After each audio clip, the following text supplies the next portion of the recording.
جس طرح سے ایک اور مسئلہ ہے ہمارے پاس آیا، ایک صاحب ہے وہ کہتے ہیں کہ میری بیٹی ہے، جوان بچی ہے، اس کو بڑے عجیب و غریب خیالات آتے ہیں، اور بسا اوقات اس کو اللہ اور اس کے رسول صلی اللہ علیہ وسلم کے حوالے سے ایسی باتیں آتی ہیں ذہن میں، وساوس آتے ہیں جن کو ڈوکے زباں پر لانا جو ہے وہ کسی صورت میں ایک ایمان والا فرد پسند نہیں کرتا، نہ یہ چاہتا ہے.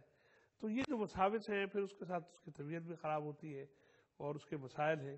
تو یہ اس کا کیا حل ہم کر سکتے ہیں؟ برے اور ڈراؤنے خواب آنا، جی، وسوسات جی، دماغ میں آنا، جی، یہ شیطان کی طرف سے ہوتے ہیں. ان کا کہنا ساتھ یہ بھی ہے کہ وہ بہت پریشان بھی اس پر اکثر ہوتی ہے، لیکن یہ کہ اس کا کوئی علاج نہیں ہم کر یہ ابھی 3-4 گھنٹے پہلے کا واقعہ ہے. میرے پاس ایک اچھا. خاتون آئی جو اپنی الہدا میں اپنے گھر میں کلاس لیتی تھی. جی جی تو اس کے ساتھ یہ پرابلم شروع ہوا جی. کہ اس کے وسوسات آنا شروع ہوئے کہ آپ ناپاک ہو. اچھا جی. ٹھیک ہے، تو ناپاکی کی حالت میں آپ یہ قرآن کی تعلیم کے لیے کلاس لگواتی ہو تو یہ اس سے تو اللہ ناراض ہوگا. یعنی یہ سٹارٹ اس نے بتایا کہ یہاں سے ہوا. پھر رات کو سوئے تو خوابوں میں شیطان آ جاتا ہے، اور اسی طرح کے خواب اس کے ساری رات گزر جائے. اچھا. اور ابھی جس سٹیج پہ وہ پہنچی ہوئی تھی کہ وہ آج رو رہی تھی، وہ خاتون 3-4 بچوں کی ماں ہے وہ، لیکن وہ رو رہی تھی کہ مجھے اللہ اور اللہ کے نبی کے بارے میں ایسے خیالات آتے ہیں کہ میں بیٹھ کے روتی ہوں کہیں میں کافر تو نہیں ہوگی. اللہ صاحب ظاہر ہے اہل ایمان تو پریشان ہوتے نا. تو یہ وسوسات شیاطین کی طرف سے ہوتے ہیں، اور ان سے بچاؤ کا جو ایک طریقہ ہمیں حدیث میں بھی ملتا ہے، اور میں اپنے مریضوں کو اکثر بتاتا ہوتا ہوں کہ تنہائی چھوڑ دیں. اچھا. حدیث میں آتا ہے جب بندہ اکیلے میں جاتا ہے نا تنہائی میں، تو شیطان اس کے پاس آ جاتا ہے. جی ٹھیک. اسے آ کے کہتا ہے من خلق کذا، کوئی چیز سامنے کہ اس کو کس نے پیدا کیا ہے. پھر اس کا جواب بھی آتا ہے کہ اس کو اللہ نے بنایا. پھر ایک اور چیز کے بارے میں خیال آئے گا، من خلق کذا، اس کا جواب آئے گا. وہ سوال پہ سوال کرتا جاتا ہے اور بندے کو خیالوں میں پیچھے لے جاتا ہے. خیال تو خیل سے نا رائے صاحب، خیل گھوڑا عربی زبان میں دوڑ بھاگ، یہ وہ کبھی ادھر نکل گیا کبھی ادھر نکل گیا. اور پھر وساوس جو آپ فرما رہے ہیں وہ یقیناً بہت ساری خرابیاں پیدا کرتے ہیں. اور وہ خیالوں میں اسی طرح سوال جواب کرتے کرتے یہاں تک کہ اسے کہتا ہے کہ من خلق ربک.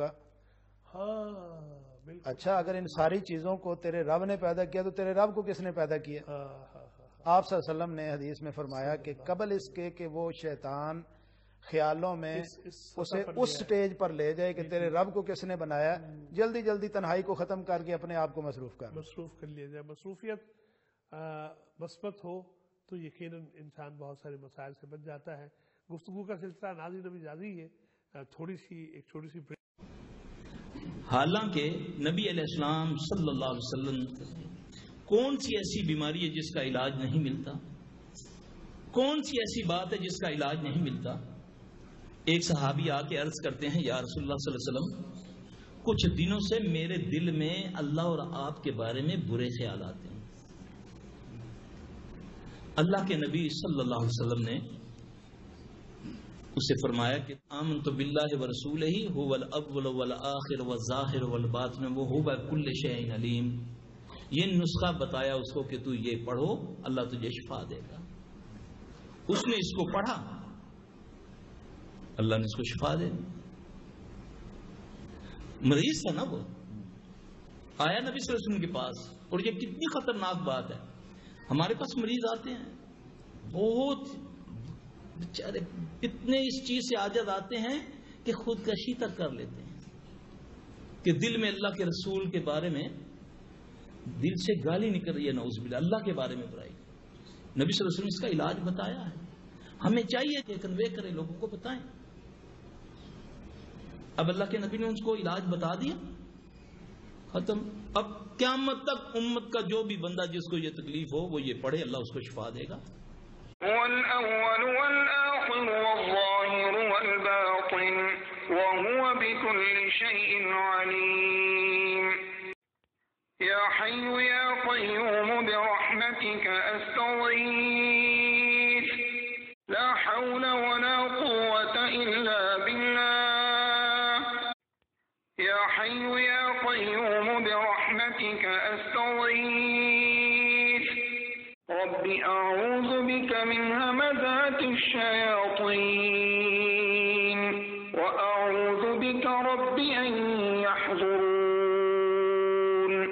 إنا لله وإنا إليه راجعون اللهم أجرني في مصيبتي وأخلف لي خيرا منها لا إله إلا الله العظيم الحليم لا إله إلا الله رب العرش العظيم لا إله إلا الله رب السماوات ورب الأرض ورب العرش الكريم.